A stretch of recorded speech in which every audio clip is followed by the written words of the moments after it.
there! My name is Tori and you are listening to The Unclassical Musician, the podcast empowering the new generation of classical musicians to take risks and live a fulfilling life. Each week, we dive in headfirst into a topic on the minds of young professional musicians and come out the other side with a new perspective on life as an artist.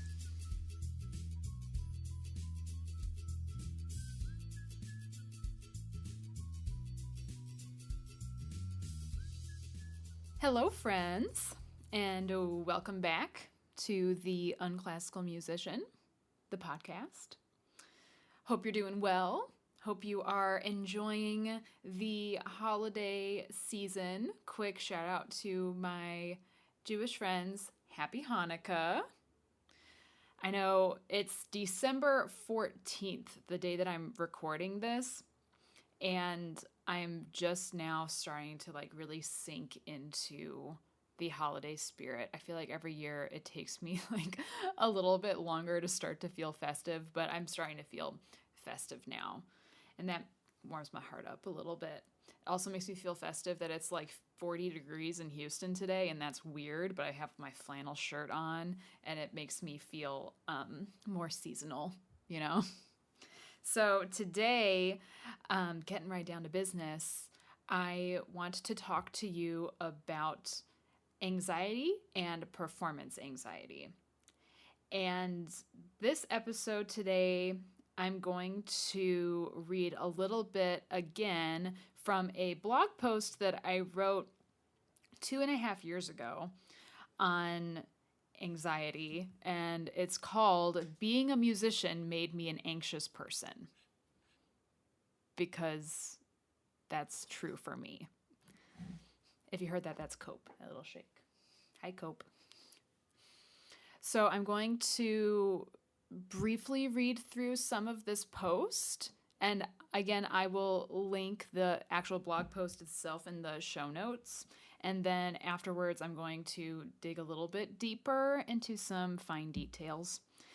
And same thing I said last week. It was interesting going back and reading words that I wrote a few years ago and feeling like they still ring true, and also kind of giving myself a little bit of a pat on the back for some insightfulness that I kind of forgot I had a few years ago, coming fresh out of school. Anyways, so here we go. I do not remember getting nervous to perform before my senior year of high school. I had been in music lessons for a long time. At that point, I played piano. I started taking piano lessons when I was 5. And I also took voice lessons for a long time, took flute lessons for a long time. Every year you have an end of the year recital, and then band concerts, choir concerts in school. Never got nervous. Except for my last studio piano recital, which was my senior year of high school. I shouldn't say I never got nervous for a performance, because I did get nervous, but it was that kind of heightened sense of awareness that actually makes you perform better, if you know what I mean. It was nothing like crippling anxiety, knees knocking, palms sweating, can't speak or look anybody in the eye. I remember senior year of high school being the tipping point in terms of my performance anxiety, because that was when I started to feel real pressure about the quality of my performances. At that point, I had made the decision to go to college for music, with flute being my primary instrument. And if I was going to do this thing, it had to be good. I had to prove my worth. I had to get into a good school. I couldn't let people down, not my parents, not my flute teacher, not my band directors, all of whom were completely supportive and never gave me any reason to feel like college auditions were worthy of life or death, fight or flight kind of anxiety. But there it was. So me being my overachieving type A personality self, put an incredible amount of pressure on my abilities at the tender age of 17. I had always excelled at academics, and I desperately wanted my musical abilities to match or exceed that level of excellence. I knew I had some quote unquote talent, which is a problematic term. I knew I had some talent because I had received positive reinforcement from my various music teachers my whole life. But now, something I had loved and enjoyed for so long became an obstacle for the first time ever. I also remember this period of my life being the first time I had really big, self-doubting thoughts. Like, sure, I'm good, but what if I'm not good enough? My dad had just bought me an expensive new flute. What if all that money ends up being for nothing? A teacher had told me I wasn't cut out for the music business. What if they're right? Despite the best intentions of my biological fight or flight response, I did manage to audition into a good music program with a scholarship. I was so relieved. Then spring recital season came around. I missed my last flute studio recital because I was at an audition, but I did play the spring piano studio recital. And honestly, I can't even remember exactly what I played. I know it was like some kind of Mozart fantasy for piano, something like that. Maybe I blocked it out. Just for some perspective, my junior piano recital, I played the third movement of Beethoven's Moonlight Sonata, which is very different from the first movement. It is quite difficult, and I worked on it a lot. I was a junior in high school. I wasn't going to be a concert pianist. The performance was not perfect, but I was not nervous for that performance. And I do think that the piece that I played for my senior recital was not as difficult. When I was playing the Moonlight Sonata, I was excited. But my anxiety about proving my salt as a flutist translated to my piano playing in the spring of next year. I had worked myself into such a tizzy over a now meaningless piano recital that I had gotten a cold, which of course was at its peak on the day of the piano recital. I remember vividly looking in the mirror and thinking how pale I appeared that day. I couldn't speak to anyone. That's how anxious I was. I really did not want to go through with the performance. Maybe I was that anxious about it because I wasn't practicing piano really anymore, because everything was about flute at that point, you know? Things did not improve when I went to college in terms of the whole performance anxiety situation. I was immediately a small fish in a big pond. I was frequently nervous for rehearsals and concerts, even when playing a small part. Eventually, things began to change. I was performing often enough that I literally didn't have the brain space to be nervous anymore. I had gained back some confidence in my abilities. I was given more opportunities to play with the larger school ensembles, which meant I got to play with students much older than me. And these were all learning opportunities. And I was feeling good about myself. I literally forgot to get nervous for anything, except for the petition to major jury. Am I right? Which, if you haven't listened to that episode yet, that was episode 6, which is about TMJ and repetitive stress-induced injuries. But here's the thing, folks. I was feeling good about myself. When you feel good about yourself, you're grateful for the new opportunities that you're given, when you come to terms with the fact that no one cares about your performance as much as you do, you're no longer fleeing the stimulus that gives you anxiety.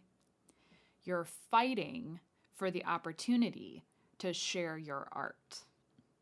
When you base your self-worth as an artist on how others judge your art, you are searching for external fulfillment and gratification. Performance anxiety all of a sudden takes a back seat when you turn inwards. You realize that you don't need anyone else to tell you how great or terrible you sound, because at the end of the day, you're doing this because you love it. You're doing this because you want to share that love with anyone who will listen. That love will warm up any anxiety in your playing until all anyone hears is that love. Then perhaps no one listening has any idea of the internal struggle you went through to get to that level of presentation.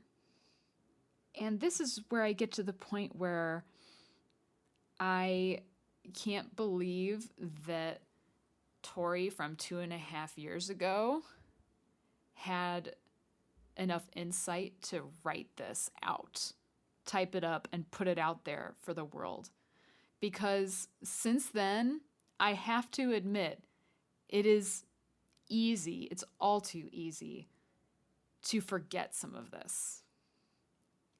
And I have to say, this past week, I've been participating in a flute masterclass with Chelsea Tanner. If you don't follow Chelsea Tanner on Instagram, you definitely should. I'll link it in the show notes. She specializes in mindset for musicians.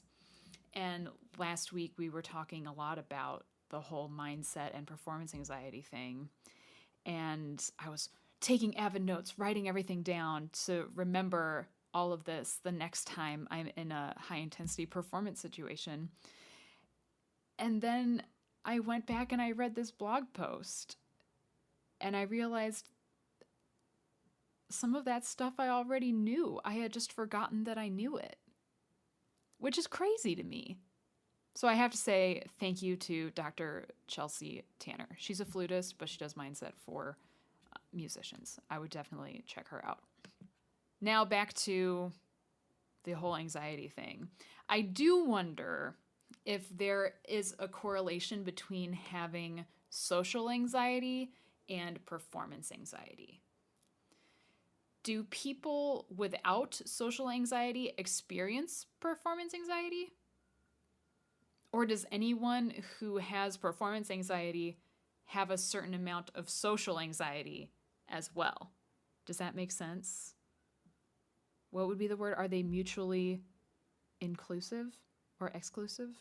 I'm not sure.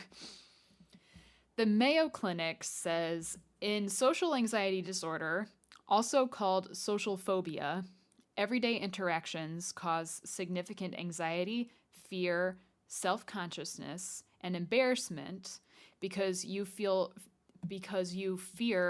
being scrutinized or judged by others. In contrast to everyday nervousness, social anxiety disorder includes fear, anxiety, and avoidance that interfere with daily routine, work, school, or other activities. Social anxiety disorder typically begins in the early to mid-teens, though it can sometimes start in younger children or in adults. Does any of this sound familiar yet? Signs and symptoms include fear of situations in which you may be judged, worrying about embarrassing or humiliating yourself, fear that others will notice that you look anxious, fear of physical symptoms that may cause embarrassment, such as blushing, sweating, trembling, or having a shaky voice. Or how about having shaking vibrato? Guilty. More symptoms. Having anxiety in anticipation of a fear-related activity or event. Spending time after a social situation, analyzing your performance, and identifying Spending time after a social situation analyzing your performance and identifying flaws in your interactions. This is literally what we are trained to do as musicians. Listen back to our performances and identify the flaws. So correct me if I'm wrong, but it's almost like music school teaches you to have social anxiety. I know there are people out there who do not experience any kind of performance anxiety or nervousness. And to those unicorns, I say, congratulations on being fully self-actualized. But they are unicorns. They are few and far between. Noah Kageyama, the performance psychologist and author of the blog The Bulletproof Musician, which if you don't read The Bulletproof Musician or listen to his podcast, you definitely need to get on that too. I will link it in the show notes. Anyway, Noah Kageyama says, I find that a musician's tentativeness or self-doubt on stage is reflected in some degree of tentativeness and self-doubt off stage. Such musicians tend to doubt themselves and lack confidence, focus a great deal on how others perceive them, and have a difficult time believing in themselves. Let's pick that apart for a moment. From that statement, we gather that feeling confident and comfortable on stage is related to how we feel in our regular everyday life off stage. If you find that you doubt yourself and lack confidence on stage, can you identify areas in your everyday life that you doubt yourself or lack confidence in? Do you focus a great deal on how others perceive you in your everyday life? Do you have a difficult time believing in yourself in non-music situations? Personally, I would answer yes to most of those questions. The point that I'm trying to make here is that you kind of have to figure out how to be the best version of yourself off stage if you want to be the best version of yourself on stage. So if you're like me and struggle with some of these really hard and uncomfortable things like self-doubt, self-confidence, and fear of being judged, I would encourage you to find someone to help you work through that stuff. I can only speak from my personal experience here. I started seeing a counselor earlier in 2020 because I really wanted to get to the bottom of my performance anxiety. That was the reason I sought out a counselor, because I wanted to figure out the performance anxiety thing. And along the way, I realized that there were other parts of my life I needed to work on before even getting to the performance anxiety stuff. I am not a counselor. But if you need someone to talk through this stuff with or bounce ideas off, I'm here for you, and I am all ears. Seriously, drop me a DM, send me an email. I'm here for you. My Instagram is @ToriLupanekFlutist. Link in the show notes. If you want to send me an email, please feel free. It's Tori, Tori, @ToriLupanek.com. If you have some thoughts or questions about performance anxiety or just regular anxiety related stuff, I promise you, you are very, very far from being alone in this. If you want to join the Unclassical Musicians Facebook group, please feel free. I'll put the link in the show notes. If you look like a musician, I will approve you right away, most likely. I haven't written anything on my blog in a couple of years at this point because the act of writing kind of like takes a lot out of me. I'm glad I got these ideas out on paper. But if you're interested in reading some of my other blog posts, they're all up on my website, ToriLupanek.com. Next week, before we go off on winter break, we are going to be talking a little bit about imposter syndrome, which is a thing that so many people struggle with when they are fresh out of school. in that kind of weird in-between area that we all experience between being a student and being a professional. So we're going to dig into some of that next time. And until then, I hope you're staying healthy. I know it's cold outside in many places in the country, but please stay healthy. Please, I'm begging you. And be sure to stay tuned next week, and I'll talk to you then. Bye.